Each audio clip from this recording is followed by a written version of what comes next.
नमस्कार, मी Shreya Sawant feel the कोकणमध्ये तुमच्या सर्वांचं स्वागत करते। तर आज देवगडमधील गिरिये येथील श्री रामेश्वर मंदिरात आम्ही आलो आहोत आणि या मंदिराचा खूप प्राचीन असा ऐतिहासिक इतिहास आहे।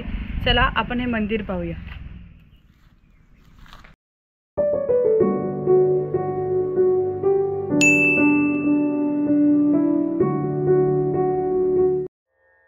आज आपण पाहत आहोत गिरिये गावातील प्राचीन रामेश्वर मंदिर। विजयदुर्ग हा सुप्रसिद्ध किल्ला देखील ह्याच गावात वसलेला आहे। या गिरिये गावावरूनच आदिलशाहीमध्ये या किल्ल्याला गिरिया हे नाव पडले होते। विजयदुर्गकडे जाताना 3 किलोमीटर अलीकडे ही एक कमान आपल्याला पाहायला मिळते। या कमानीच्या खालून आपल्याला रामेश्वर मंदिराकडे जाता येते। हे रामेश्वर दैवत हे गिरिये गावचे ग्रामदैवत आहे। कमानीच्या समोर आपणास एक स्तंभ आणि एक तोफ पाहावयास मिळते। ह्या दोन्ही गोष्टी फार प्राचीन इतिहास या मंदिरास लाभलेला आहे याची साक्ष देतात। या गावातील मंडळी असंही सांगतात की हा जो खांब आहे त्यावर उभं राहून मुंबईच्या सागरी महामार्गाने येणाऱ्या जहाजांवर नजर ठेवली जात होती।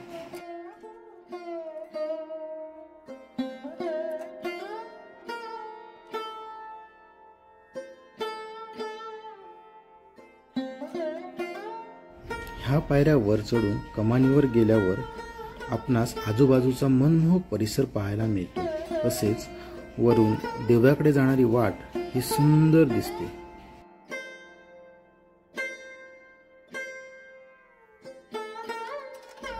त्या कमानीवरील भागास नगारखाना असेही संबोधतात।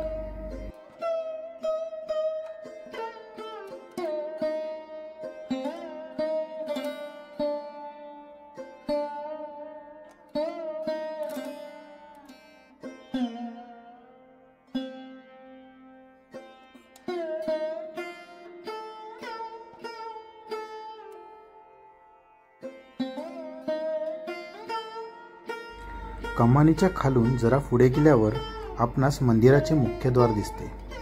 जांभ्या दगडाच्या माळावर कातळ कापून हा रस्ता तयार केलेला आहे। त्या रस्त्याच्या दोन्ही बाजूंना भिंतींना दिवे लावणी करता खोबण्या आपणास पाहावयास मिळतात।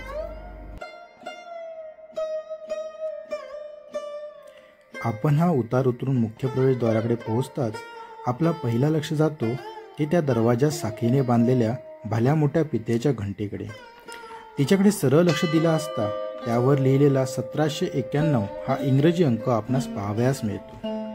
ही घंटा पेशव्यांचे त्या काळचे आरमार प्रमुख आनंदराव धुळप यांनी इंग्रजांच्या जहाजावरून जप्त केल्याचा उल्लेख काही पुस्तकांमध्ये वाचण्यास येतो। यावरून हे विजयाचे चिन्ह या देवास अर्पण केल्याची जाणीव होते। मुख्यद्वारामधून आत शिरल्यावर पहिल्या नजरेस पडतात ह्या उंच 7 दीपमाळा। ह्या 7 माळांचं वैशिष्ट्य म्हणजे त्या माळा राजकीय सांकेतिक संकेत देत असत। ह्या 7ही दीपमाळांची उंची वेगवेगळी आहे आणि त्यांच्यावरती विशिष्ट चिन्हे आपणास दिसतात।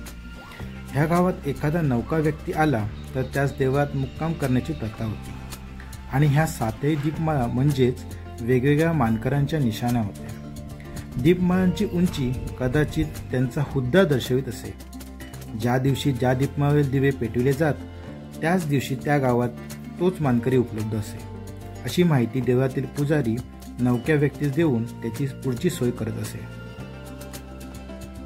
देवळाच्या भोवताली मोठा मोकळा परिसर असून चारही बाजूस दगडी तटबंदी उभारलेली आहे। मंदिर हे कोकणी पद्धतीचे लाल कौलांच्या उतरत्या छपराचे आहे। ह्या रामेश्वर देवालयाची स्थापना 12व्या शतकात झाली असावी असं जाणकार मंडळीकडून सांगितले जाते।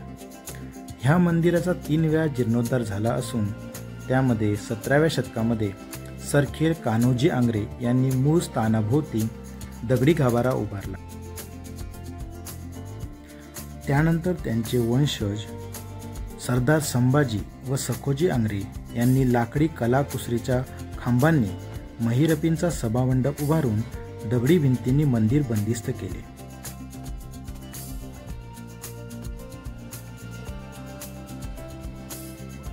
1775 ते 1780 च्या दरम्याने नाना फडणवीसांचे भाऊ आणि त्यावेळचे विजयदुर्ग प्रांताचे सुभेदार गंगाधर पंत भानू यांनी आणखीन एक सुंदर सभामंडप उभारला. त्यामुळे ह्या मंदिराच्या सौंदर्यामध्ये आणखीनच भर पडली.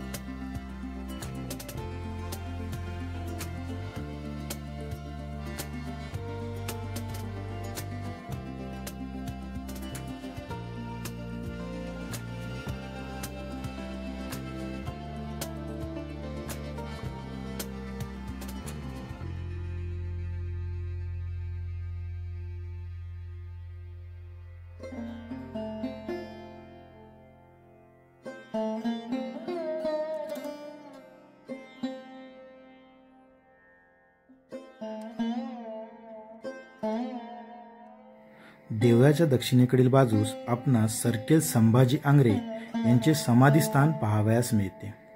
त्याचबरोबर समाधीच्या आत आणि बाहेर त्यांच्या पत्नीचे प्रतिनिधित्व करणारे 7 छोटे दगड देखील आहेत.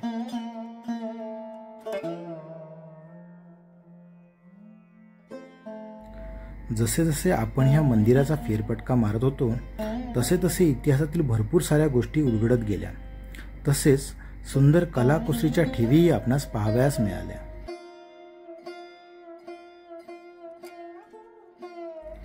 गाभाऱ्यातील श्री रामेश्वर देवाचे दर्शन घेऊन मंदिराभोवती फेरफटका मारताना आणखीन एक गोष्ट आपणास पाहावयास मिळाली. ती म्हणजे प्रदक्षिणा मार्गावर असलेली भित्तिचित्रे व तैलचित्रे. नैसर्गिक रंगांचा वापर करून काढलेल्या चित्रांमध्ये रामायण महाभारतातील प्रसंग रेखाटण्यात आलेले आहेत. कोकणातील मुसळधार पावसाने आणि सोसाट्याच्या वाऱ्याने ही चित्रे काहीशी पुसट होत चालली आहेत.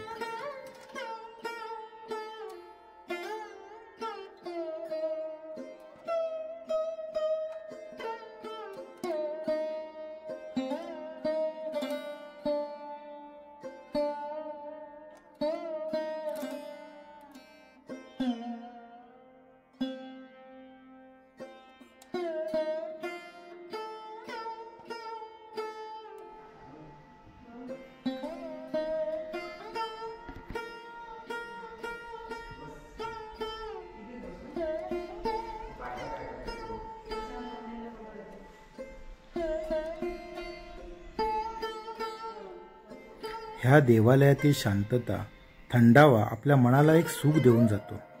असा हा गारवा मनात साठवून प्रसन्न मनाने आम्ही परतीचा प्रवास सुरू केला.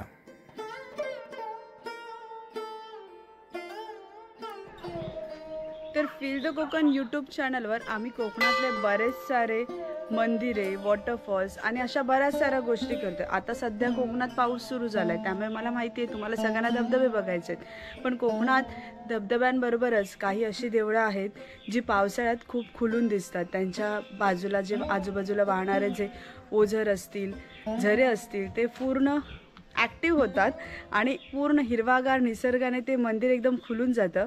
सो अशी सुद्धा काही मंदिरे आपल्या चॅनलवर आहेत, ती सुद्धा तुम्ही जरूर बघा. चला तर मग पुन्हा भेटूया अशाच एका व्हिडिओमध्ये. तोपर्यंत बाय.